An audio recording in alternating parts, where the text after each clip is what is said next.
Então estamos de volta, né? O segundo quadro. Então, como eu estava falando com vocês agora há pouco, então esse movimento é muito importante que vocês tenham isso em mente. Ele irá começar ali no norte, nas cidades ali do norte da Península Itálica, Gênova, Veneza, Florença, todas essas cidades ricas porque faziam a ligação direto do Oriente, era a porta de entrada dos produtos que vinham do Oriente para a Europa, então elas vão se tornar muito ricas.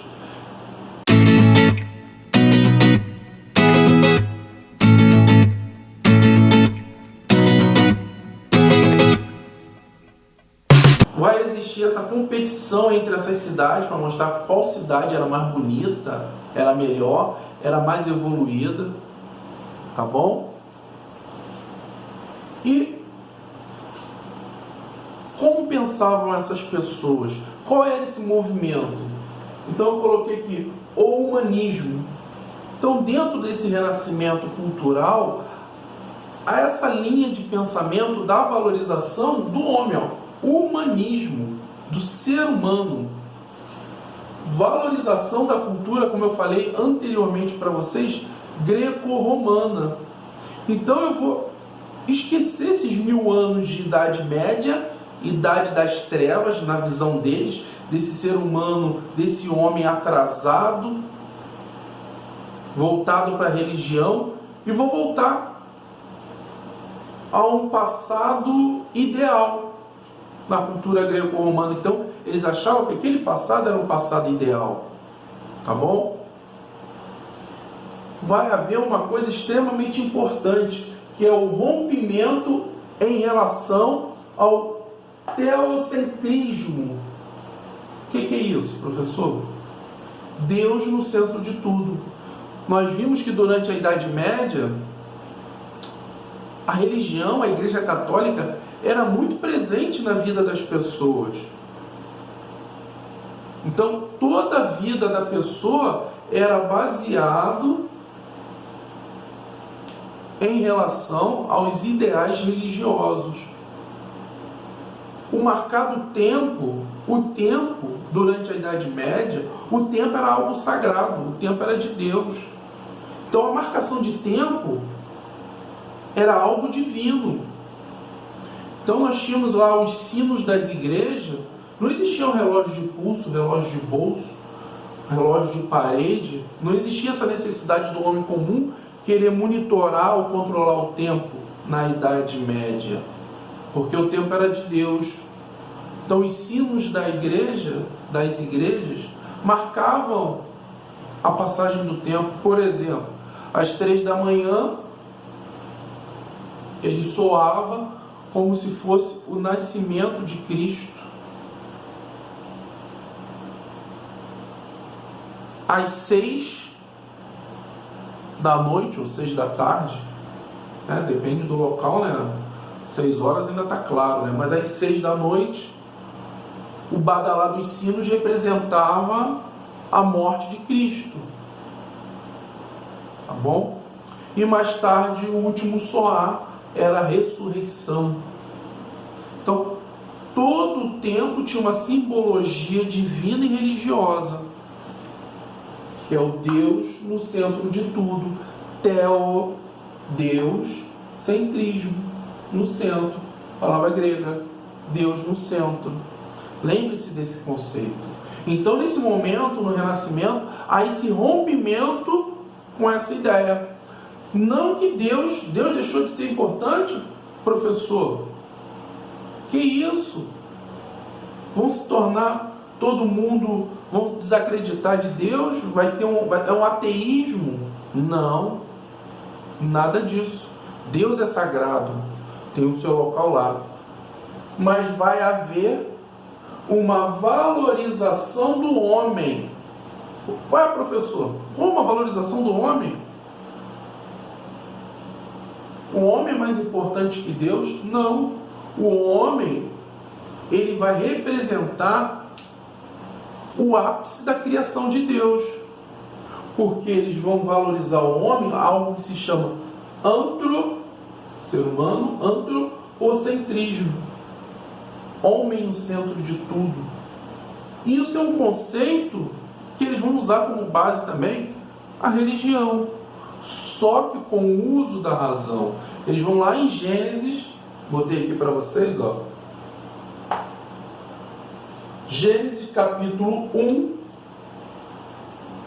versículo 26, onde diz lá: façamos o homem à nossa imagem e semelhança. E Deus viu que o que havia feito era bom. Aí ele disse: agora vamos fazer os seres humanos, que serão como nós, que se parecerão conosco. Eles terão poder sobre os peixes, sobre as aves, sobre os animais domésticos e selvagens e sobre os animais que se arrastam pelo chão. Ora, se lá na Bíblia está dizendo que Deus criou o homem à sua imagem e semelhança, né? Então, o ser humano ele é algo maravilhoso. No centro da criação divina ele é algo maravilhoso, porque o homem é imagem e semelhança de Deus. Então, isso que é o antropocentrismo, é essa valorização do homem enquanto criação de Deus, a maior das criações. Tá bom? Quais as principais características do renascimento? Vamos lá. Racionalismo, o uso da razão, o uso racional das ideias. Eu vou romper um pouco com a fé.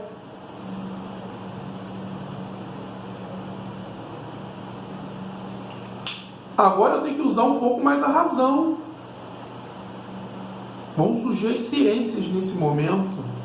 Eu não tenho que ter mais uma explicação divina apenas.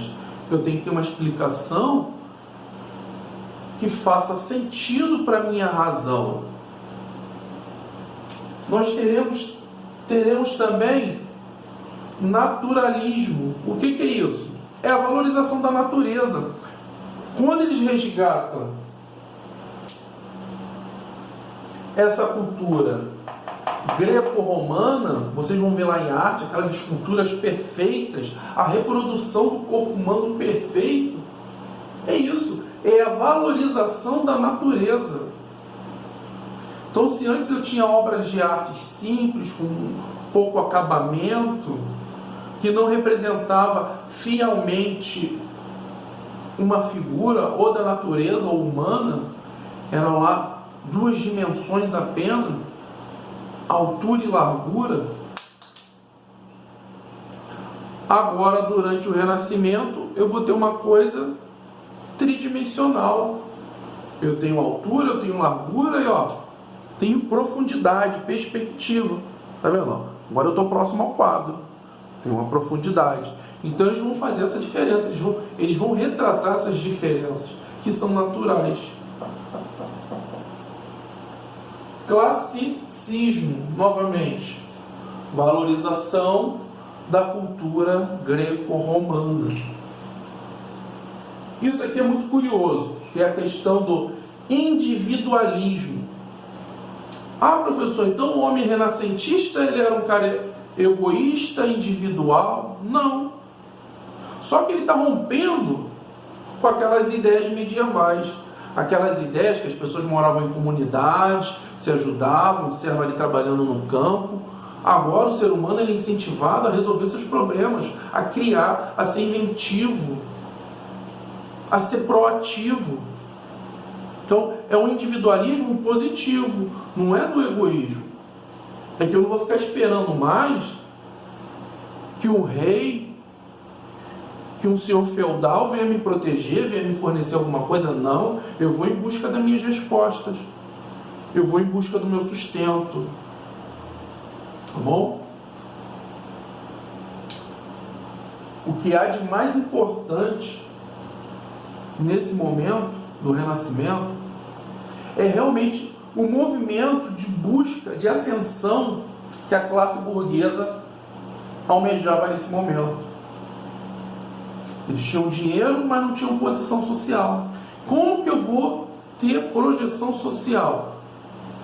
Da mesma maneira que existia a competição entre as cidades, para ver qual a cidade era mais bela, entre quem tinha grana, os endinheirados, os burgueses, também existia essa competição. Então esses burgueses, eles vão começar a patrocinar artistas, cientistas, escultores, escritores. Então vai surgir a figura do mecenas. O mecena é aquele cara que patrocina, ele paga para aquele artista estar concentrado no desenvolvimento daquela obra.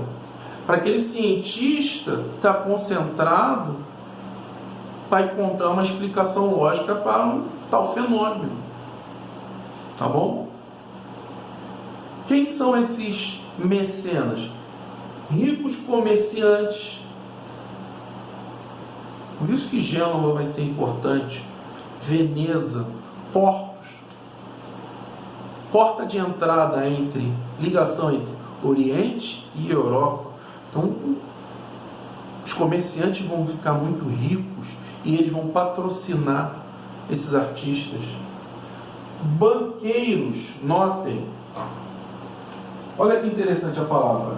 Banqueiro. Banqueiro, lá no início da aula, quando eu falei para vocês das feiras, o banqueiro era um sujeito que tinha uma banca, igual a banca de feira, de fruta, só que ele tinha essa banca e ele ficava medindo, pesando as moedas e fazendo a conversão das moedas.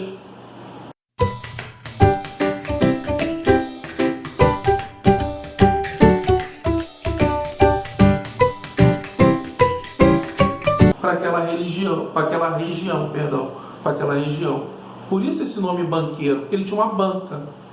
Tá? Só para curiosidade. Tá bom? Príncipes, são nobres também. Opa!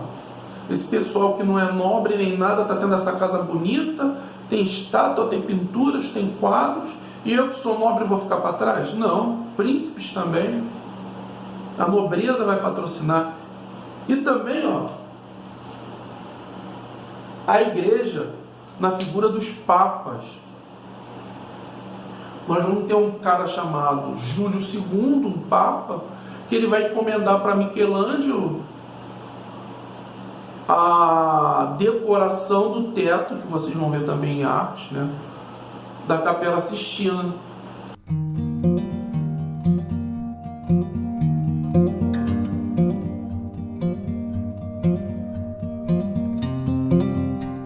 Que é o local onde, quando um papa morre, ou no caso, agora o último que houve, o papa abdicou, né, da sua liderança, do seu papado, Bento XVI, ele se retirou, e aí foi necessária a escolha de um novo papa.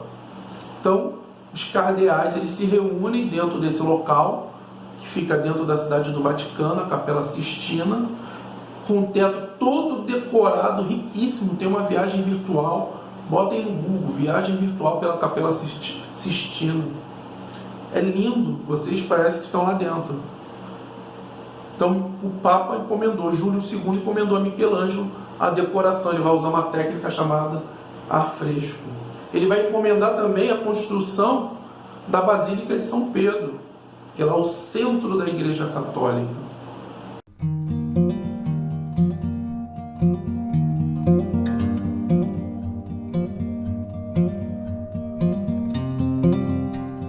Então é um movimento cultural, é um movimento também intelectual que vai... Tá? Mas a seguir nós iremos ver os principais nomes desse período, desse movimento. Tá? Já posso adiantar aqui para vocês, a principal figura é um cara chamado Leonardo da Vinci. Porque ele era pintor, escultor, arquiteto, engenheiro. Vou passar para vocês alguns nomes importantes desse movimento. Vou deixar também para casa no final do vídeo, tá? Não vão fugir pensando que não tem exercício para casa, senão não seria eu, né, professor Gerson. Até daqui a pouco.